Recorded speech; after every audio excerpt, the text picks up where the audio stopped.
Good afternoon, everyone. My name is Rebecca Spears. This is Suki Xiao, and it's our pleasure to welcome you here today. Thank you so much for joining us.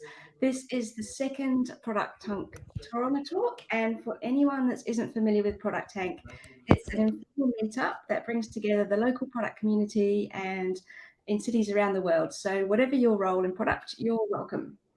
ProductTanks are always free to attend. They're organised by volunteers from the local community and supported by sponsors and My Product, which is an events and training company. So we are super excited about today's speaker, Felipe Skroski from Runn. I was keen to get Runn to talk to us because I feel they're really innovative in terms of how they work and ahead of the curve in terms of the environment they've created to attract top talent. So yeah, we reached out to Runn and we're delighted when Philippe got back to us and was keen to do a talk. So Philippe is going to explore with us asynchronous working, and I'm sure most of us feel that we have far too many meetings and our time gets fragmented. So it's really hard to find decent blocks of time for that deep thinking work that we need to do. So we're hoping this topic resonates with you all and sort of sparks thinking about whether you might like to try async in your own contexts. So please put through any questions in the chat as we go, and Suki will facilitate a Q&A session at the end, and the recording's available on the link that you're watching it through now. So without further ado, I'll hand you over to Philippe. Hi, hello, thank you for the introduction. Well, I'll just get into it, and please, if you have questions, fire away. Let me just do my thing. Okay, so async work at Runn. Let's go to the summary and what we are going to cover today. So summary is starting is about Runn. I'm going to talk a little bit about us. Then I'm going to move to the future of work and the problem with meetings and our vision of what should be the future of work. The benefits of async work, when async work doesn't work, scaling async work, and the async toolkit so you can start applying in your case.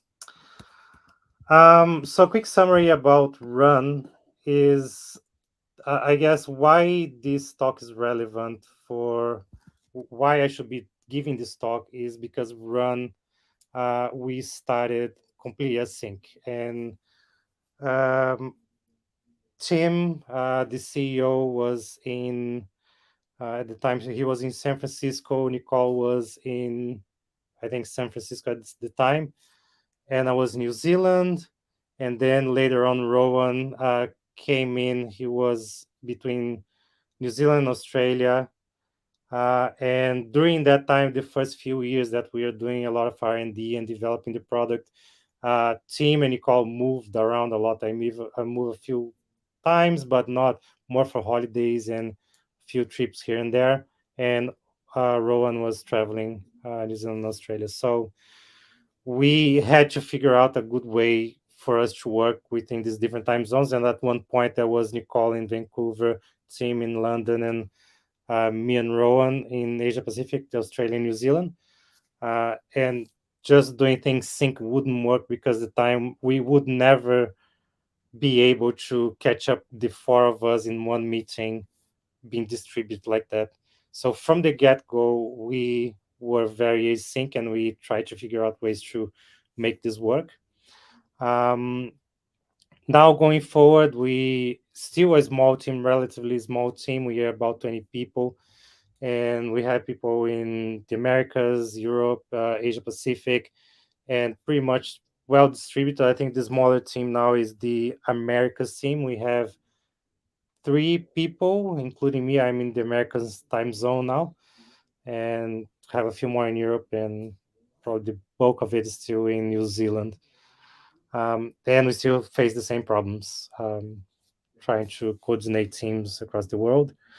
What we do at Runn is we create software that helps people manage their resources. And for people who are familiar with project management, is about trying to do efficient allocation of people with projects and having all the financials of it. So it's a pretty complex problem, and spent a lot of R&D and trying to resolve that problem. We're still improving it.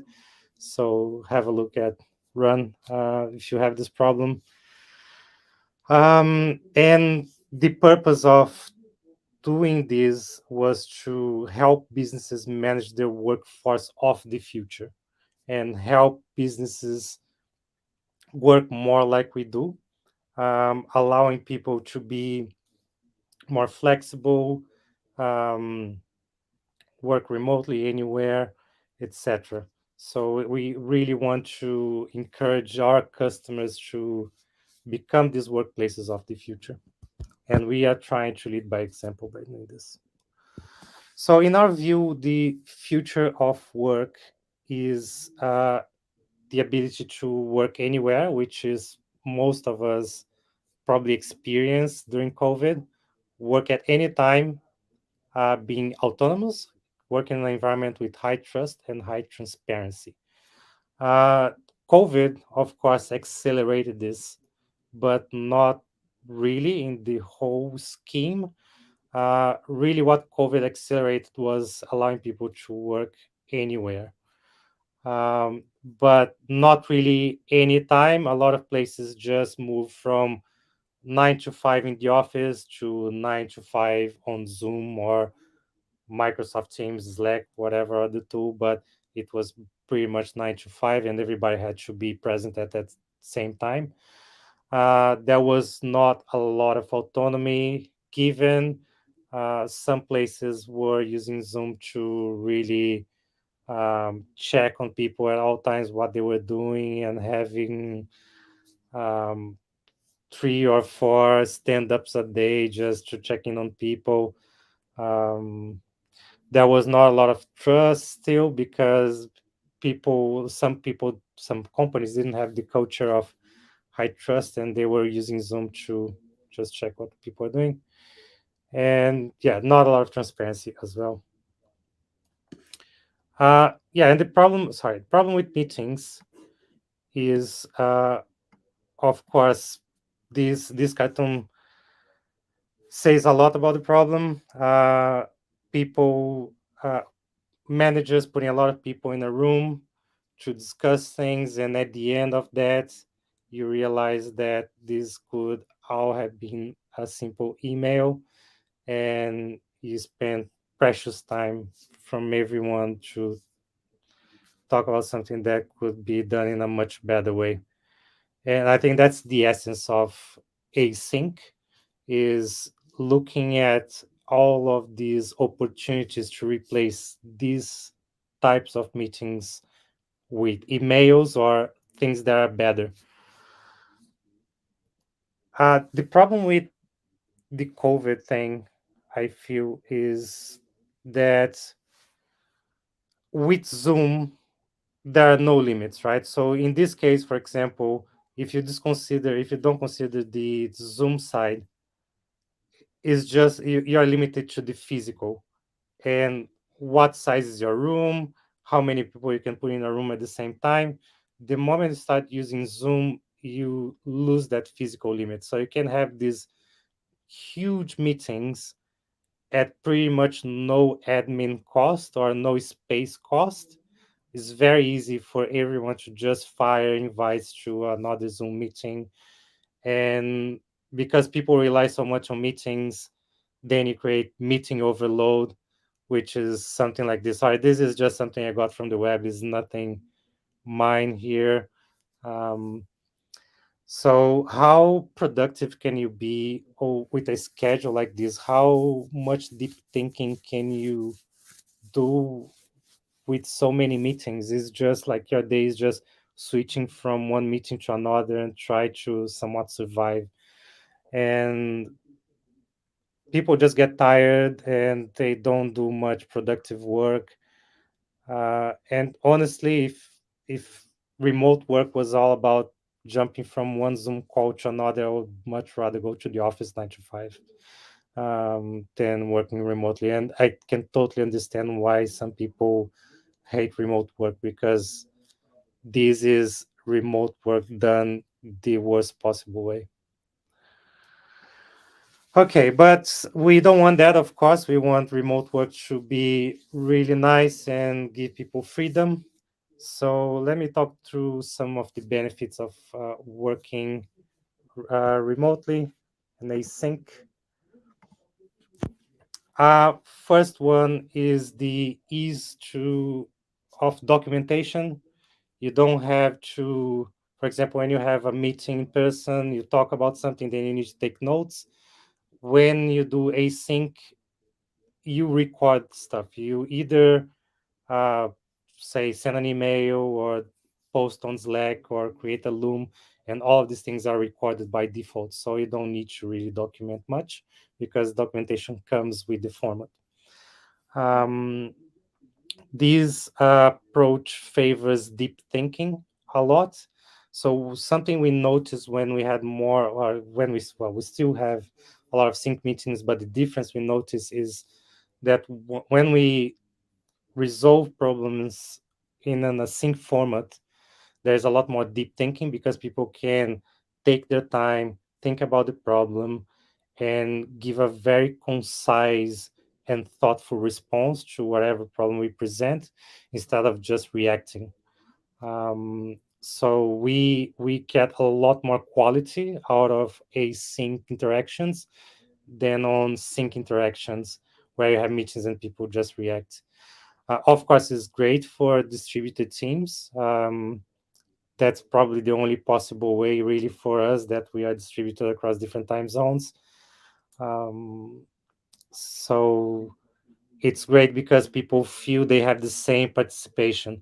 What sometimes happens when you have a default to sync work, especially on distributed teams, is that sometimes you create a two class type of reality where one group is in the office sharing information live or face to face, and the other group um, is not accessing the same type of information. This can also happen on remote work if you have distributed team across different time zones. You have people in the same time zone sharing a lot of information live and not sharing it people in different time zones. So that's why async is really good when you have different time zones. There's a lot less admin because you don't have to do calendar Tetris or booking rooms or just find people availability. You just do it when you can, and people watch when they can or see things when they can. Um, they join the discussions when they are available, when they feel is the right time. And levels the playing field. So we had a problem with a few sync meetings where you had the extroverts taking over those meetings. And what happened when we switched to async was that we just leveled the playing field, and everybody had the same channels to operate. So the discussions were a lot richer because we had a lot more participation. And the other thing is you can do multi-thread work. So to make async work, you need to have multiple things working at the same time because the speed of each one of them is slower because you need to wait for the feedback for everyone you ask for. So instead of having this quick ping pong of Q&A, you ask something and you wait for the response. When a sync doesn't work, and it doesn't work all the time, we're still doing sync work, and an occasion where it doesn't work really is when you have urgent work. So if you have a deadline, you have something really important to do, uh, don't do async. Async needs time. For example, we had when you have any incident that requires your attention, when you have a big deadline, or say, let's suppose you have a security issue that needs to be tackled, yeah, it needs to be done sync. You need to just call people whatever time it is and get them to talk at that time. For Q&As, I still tend to prefer async, and Q&As are, for example, when you have someone new to a feature or project and you just want to onboard someone to that project just to give them a chance to ask questions and you respond quickly. I still prefer sync, but it works async as well, but I still prefer doing sync.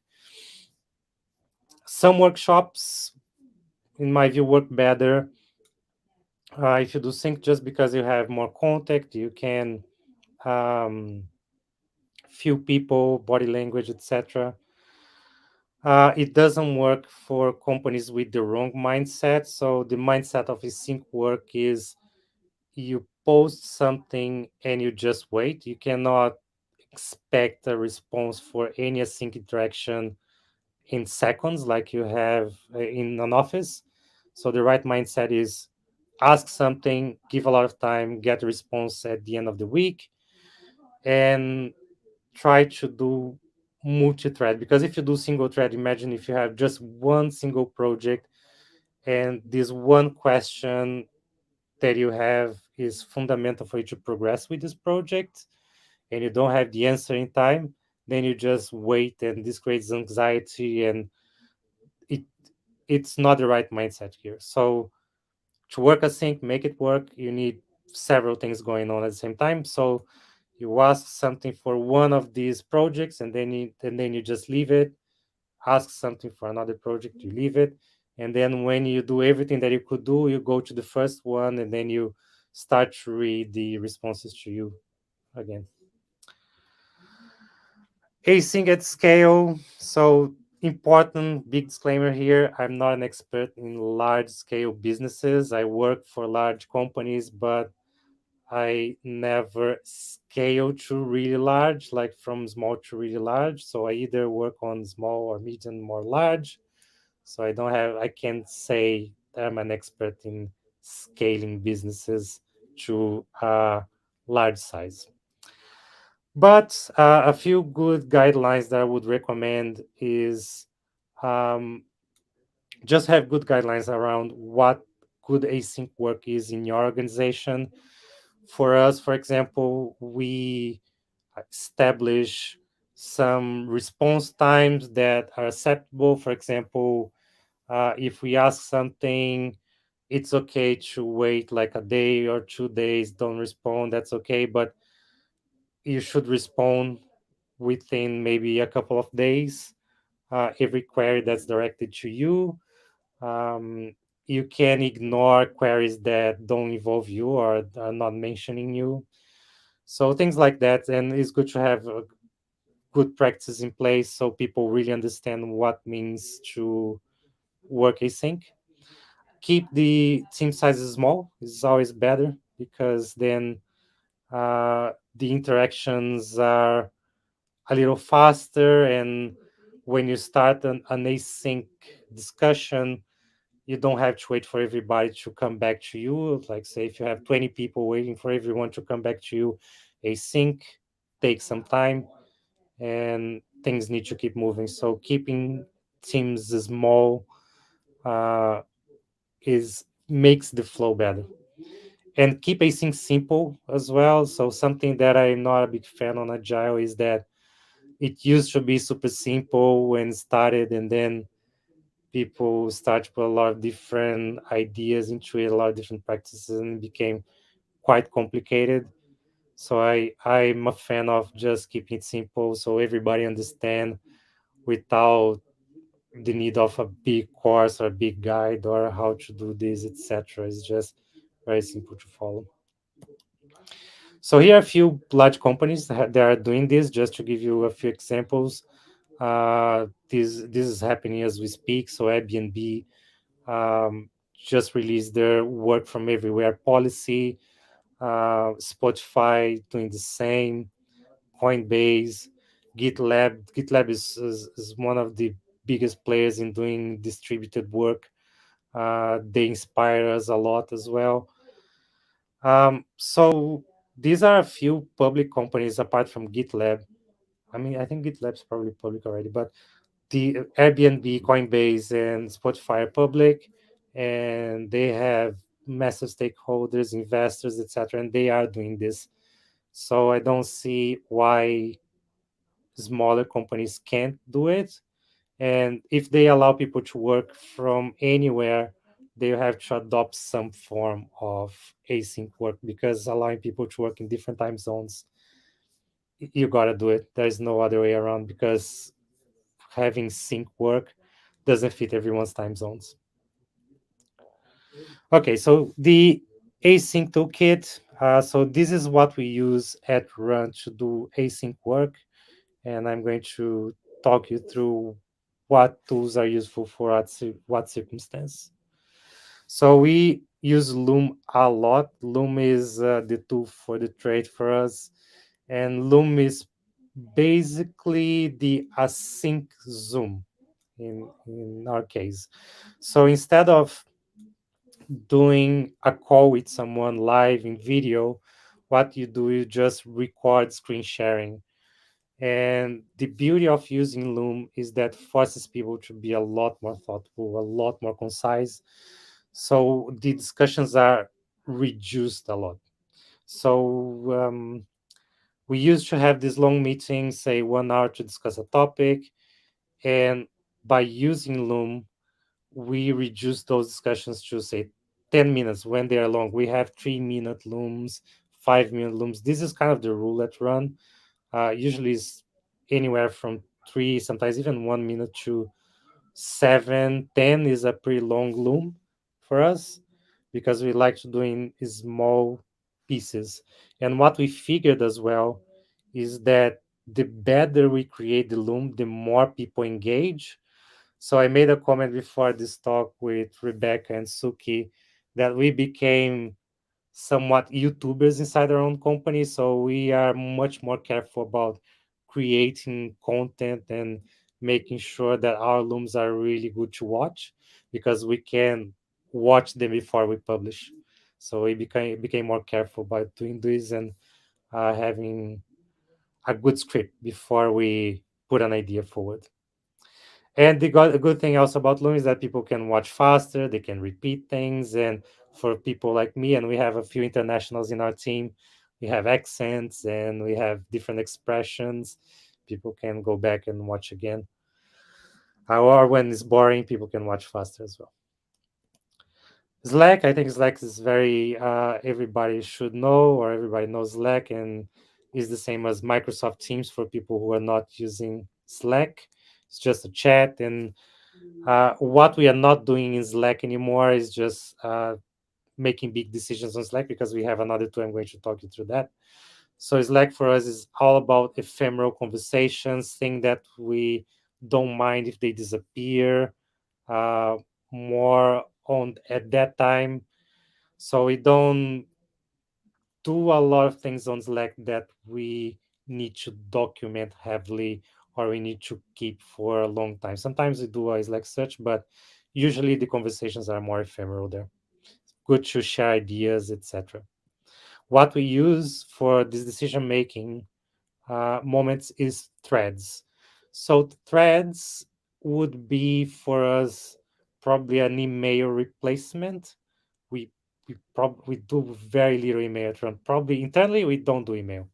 I can say that we only do email externally to talk to clients and contractors, providers, etc., investors, but not internally.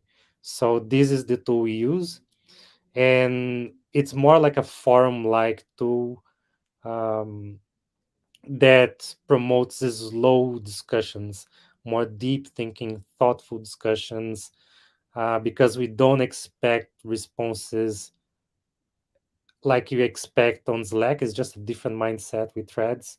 Um, it's more like a forum, and people put longer posts, and we have more thoughtful discussions about that. And the nice feature they have on threads is that you can mark these posts as decisions. And this keeps a record of all the decisions made, and people can look at all decisions made in a certain topic for a feature, for example, or for uh, big ideas that we are having. We also use Notion, and for people not familiar with Notion, Confluence is probably a similar idea. Google Docs somewhat similar, but I prefer Notion a lot better because it's just a great tool to capture knowledge. So everything that we need to keep, everything that's important, like research pieces or important ideas, best practices, we keep that in Notion. Everything that we need to refer to other people over and over again, we keep on Notion. So it's a knowledge repository, like a wiki type of tool, but on steroids. We do a lot of our Kanban boards are in Notion as well. So we don't use anything like Jira or Trello or Asana. We just use Notion because we do just very light Kanban, and it it suits our needs really well. And of course, GitHub for development and for the technicals in this call, uh, why is important, but we also use for management of features. So everything that we need to do async dev collaboration between product people, designers, and dev, we do through GitHub once our features are in development, because we do the ideation, research, scoping in Notion, and then when we move to GitHub, we put all of the scope there, all the specs in GitHub, then we start collaborating in GitHub. And then we raise bugs and we have spec discussions inside GitHub with developers. So everything moves from Notion to GitHub for us, but always sync as well. Yeah, and that's me for this presentation. I'll just look at the uh, comments now and anything. Nothing so far. I'll probably hand off to Rebecca and Suki now.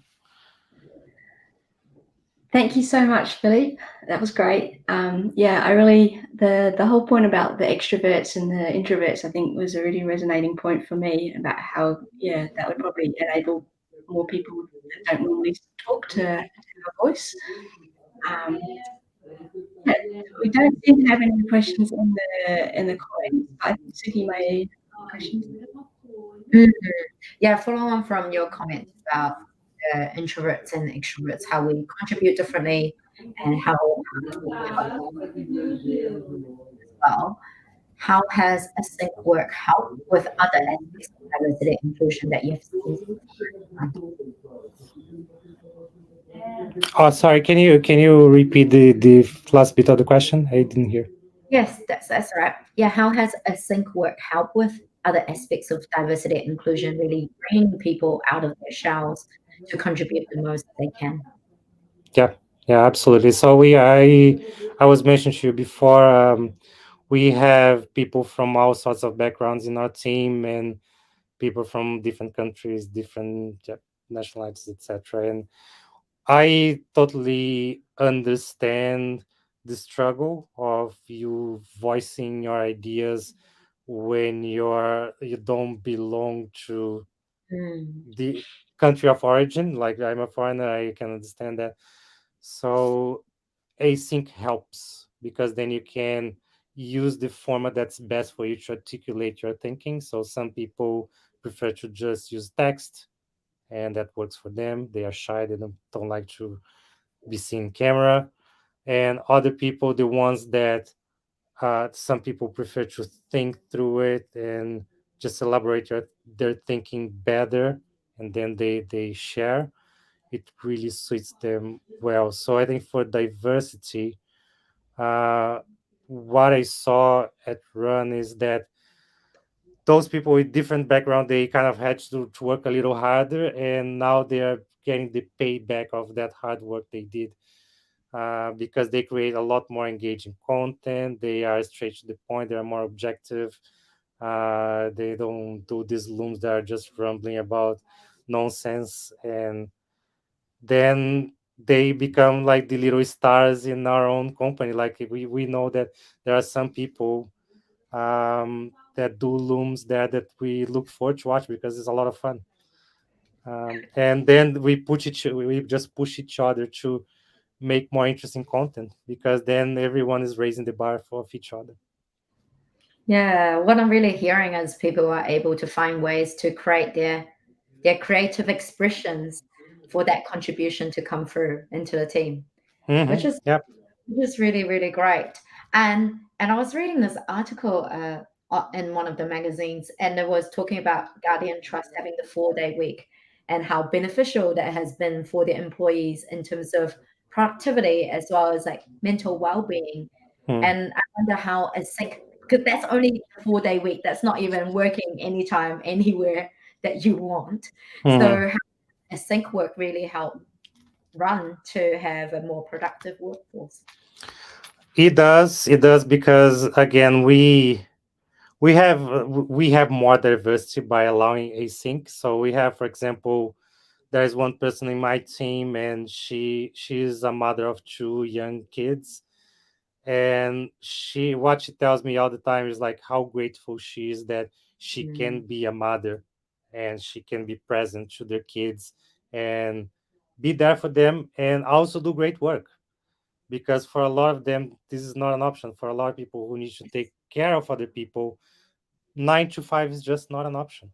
And schools finish at 3, and how can you do 9 to 5 if you don't put your kids through after care, or leave them on your parents, etc. So just by allowing that, it gives a lot of flexibility, and then people can travel around, they can do what they want to do. So we have mountain bikers, we have surfers, we have people from all walks of life, and then they can compose their day, so they do the work when they feel is the best time for them to work. And when mm, people work when they feel is the best time for them, you have a better outcome, because they are not being forced to work in a time that they don't want or don't feel like working. So for example, if you're not a morning person, starting at mm, 8 a.m. is not going to give anything as a good outcome. It's just going to create bad outcomes. So don't, just stay on bed, sleep until 10, 11. I don't care, but then work at night. Or if you are an early bird, you just wake up at 4 a.m. and you can leave at another. You can compose the day in the way that works for you, based mm, on what's important for you. So it's not about productivity, I would say. It's a lot more mm, about the quality of the outcomes we have. So it's not mm, doing more. It's not they do more. Of course, if they were just doing repetitive work, say doing data entry work, probably would be about the same, async or mm, sync. But because the type of work we do demands high creativity, high engagement, we need the best ideas. We are competing with the best companies in the world. So we want the very best ideas. And we want our people to be very inspired when they are working. So we believe that to have the best ideas, you need to be engaged. And I think we've probably all had the situation where we've been in a meeting and couldn't quite articulate the thing that we wanted to say in time, and gone away, maybe gone out for a run or something like that. And then mm, it all crystallized. You're like, that's exactly what I should have said. So with this async kind of way of working, you'd have time to like percolate thoughts and then write them concisely or make a video about them. And yeah, like you say, ultimately that results in a better outcome. Yeah, mm. and Yeah. and makes people, like, we change people's behavior with that, because instead of people feeling this urge of reacting and feeling this urge, oh, I need to say something, I need to respond, what you create is, well, I just need to take things in. I just need to absorb and Mm, just see what's coming in, take my time to understand everything, and you create more calm.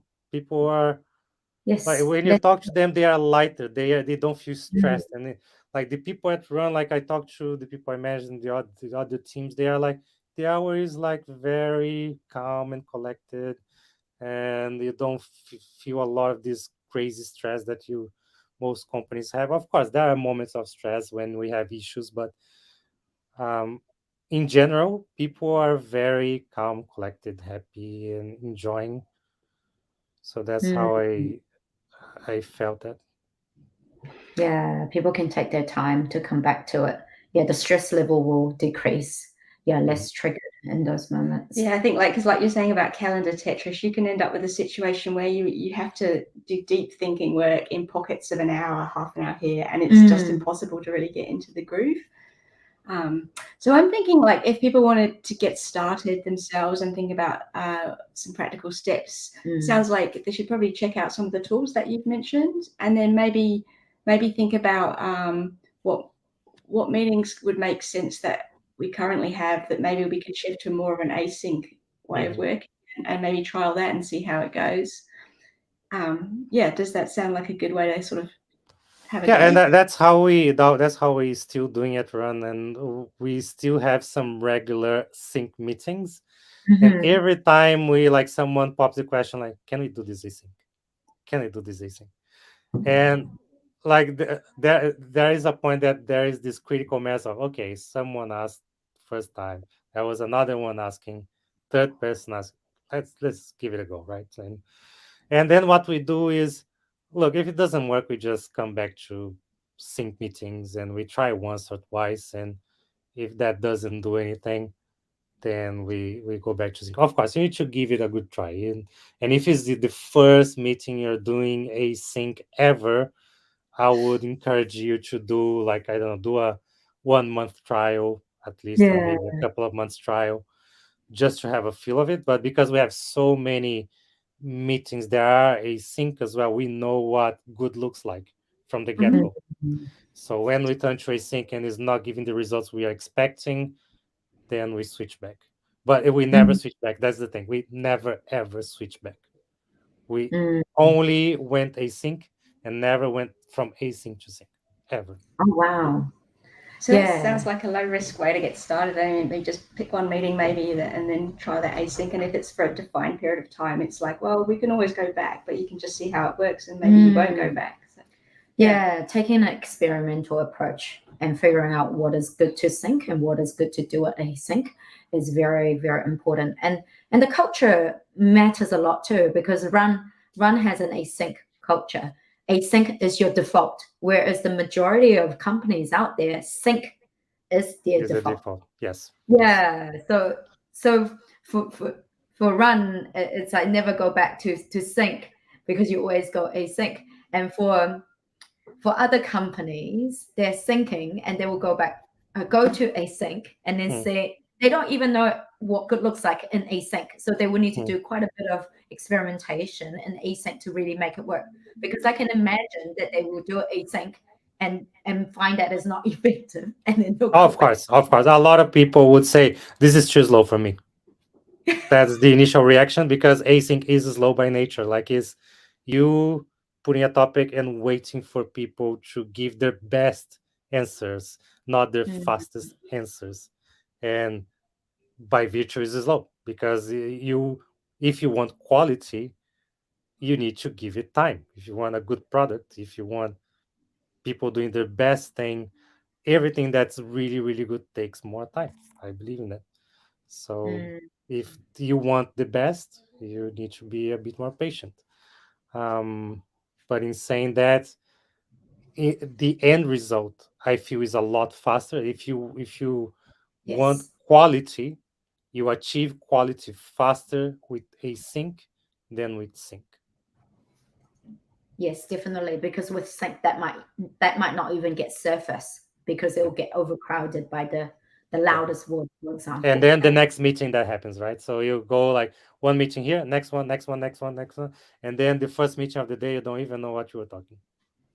And I guess ultimately that becomes a competitive advantage because your best ideas are getting the chance to be aired. But also, I think what I really believe is a big competitive advantage of Runn is how good we are at attracting talent, because we have all of these policies and all of these ideas, and people really connect to us oh my god, I just need something like that. And then when they start working, we just we encourage them to go do anything. We just say, hey, do you want to travel? Go. Do you want to stay 6 months in Europe? Go. Do you want to become a professional inline skater? go do it. That Mm, we just encourage people, and because we want the inspiration for everybody, we want people to inspire us as humans as well, to be excited about life, to be happy, to be engaged. And I believe by being engaged, happy humans, the mm. outcomes of people like that are going to be much more superior. Yeah. Yeah, definitely. Because when we're stressed, our mind narrows down and is like single focus rather than being creative and expansive. Yeah, and that goes back to the culture of really high trust of the people. Hmm. Because yeah, how to create that mindset in CEOs and the executive teams to have really high Oh, trust. it's hard. It's hard. Like it's about changing who you are as an individual. Mm, Because I understand people having low trust. I understand why they have, and we are in this space. We have customers that don't have the same level of trust that we have in our people, mm-hmm, and we talk to them, and they expose the reasons. It's totally understandable. They want control. mm, Uh, the easiest way to have control is by being there at all times. Like you control everything, the end detail. Giving trust is letting go of that control. And so when you very let go of that control, you need to accept that the outcome is not going to be the outcome that you as a person think is the best outcome. You need to accept that things will come out different, but this mm, is not necessarily worse. This mm-hmm, is just different. And the other thing about trust is that when you free up people to do the best thing, when you just remove the constraints and you tell your people, say, hey, I trust you. And it's not just saying I trust you, just saying these words because words are cheap. It's really go, this is yours. You are the owner. Do whatever you want. mm-hmm, And I'm just here to support you. mm-hmm, How can I be of help for you to do the best work that you can? And really support people. And at Run, that's how we do. We want people to do their best, and for that reason, we give them a lot of autonomy. We believe they are the experts, not us. I hire people that I want to do better than me. mm, I won't hire people that I think, I mean, for the functions that I believe they should be really good, they should be much better than me. I want to hire the best people. Even I prefer to be the worst one of all of my team and my entire company. That would be my dream. Um, so I want them to tell me what I should do instead of me telling what they should do. mm. There's so much freedom, and with freedom, there's a high level of transparency that's expected, or high level of accountability. Mm. Would there be like accountability Yeah, and it is, but I think it's different because the companies that don't have high trust, they focus a lot on the inputs. So, for example, the mm, inputs are you here from 9 to 5? Have you done these three things? Have you ticked these three boxes that I ask you to check? yeah, Have you done X, Y, and Z that I ask you to do? So these are the inputs. What mm, we look for is the outputs, and our outputs is, are our customers happy? Uh, mm, are they saying good things about the product? Is our churn high or low? Is our mm, conversion? We look at these big numbers, and if we our customers are happy and we are creating these big outcomes, then it's because it's working. Um, we don't look at, oh, you are here from 9 to 5. This is irrelevant. I don't care if people can create a way to do much better work working 1 hour a week, so be it. What I care is the outcome. I don't care about how many hours people work. yeah. It's the outcome that they produce, which you have. Would you have agree with them beforehand, before that autonomy is given to them to do that? They know from the get-go. They have objectives. Every Mm, person in our team, we assign to them objectives. Sometimes, of course, we have debates about what the objective should be, and mm-hmm, sometimes we change focuses on this quarter we are doing this thing, and then next quarter we do this other thing. but we communicate a lot and we tell them, hey, this is what I want you to achieve, and they go for it. They decide how they should do it, and I don't like micromanagement for me, and I don't like micromanaging people. Nobody likes No. it. So No one likes to be told. so I prefer to just say, hey, these are your objectives, do it, and find a way to get this thing done. And I'm here to help for everything that you need. Any question, anything that I can be of help, ask me, I'll help you. But if you don't need me, just do whatever you want to do. Yeah, so you concentrate on the OKRs, like objective and key results, as Yeah, a we measure. we do OKRs. That's a very good question. We do OKRs and we did that, but I think we are just changing slightly the angle for us. Like Mhm. the key results for us, we just found they became quite specific for the time Mm. for where we are in our journey as a company. So we prefer to have the results more at broad strokes than have very very Mm, specific numbers, because we found that sometimes this might not create the right incentives. no. But Yeah, I'm so a fan of OKRs, by the way, so I think it's a good mm, thing. yeah, it's still hard to figure out what is the best measurement at times, and OKR seems to be one of the better tools that are out there Yeah, to but measure. I would treat OKRs in the same way as people treat agile with Mm, lowercase agile, not the uppercase agile.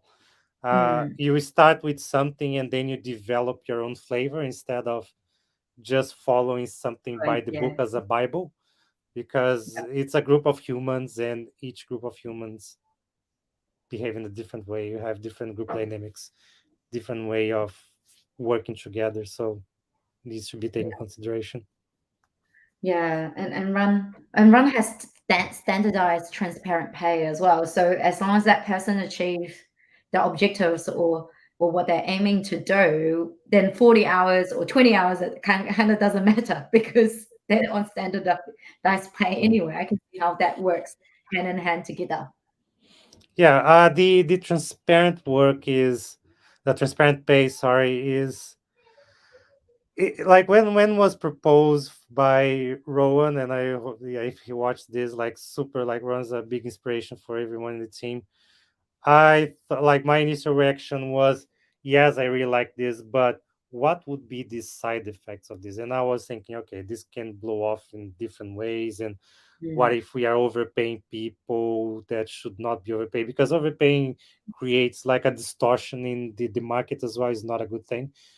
yeah. um, but what we realized is that transparent pay just made our jobs as managers so much easier, because Mm, the entire thing about discussing salaries, pay, pay increases, it just doesn't happen. This is just this became completely wiped out from our discussions. And the other thing is that for people who are, let's say, underprivileged or who mm, don't have access to the same salaries, because what we figured, and this you can find that on research out there, men get better paid because they negotiate harder, yes. and then women tend to not negotiate as hard, they tend to get lower salaries, which is really bad. And this is kind of go hand in hand with async, because it Mm, levels the playing field. yes. Transparent pay does the same thing. We level the playing field so everybody is treated in the same way. Doesn't matter your gender, your color, your religion. It doesn't really matter. It's the same for Mm, everybody. And it creates a different behavior as well, because everybody's like is all transparent. Everybody knows how much I earn. Everybody knows how much the CEO earns, and everybody knows how the junior earns. Then we just don't care about this thing anymore. It just became mm, is an easy topic. Is and if it makes our team stronger, because we feel that we are more at the same level. We are together instead of people having more privileges than others and people feeling they don't have what they should and things like that. So people end up being nicer with each other. That's less competition inside the Yes. company, more collaboration.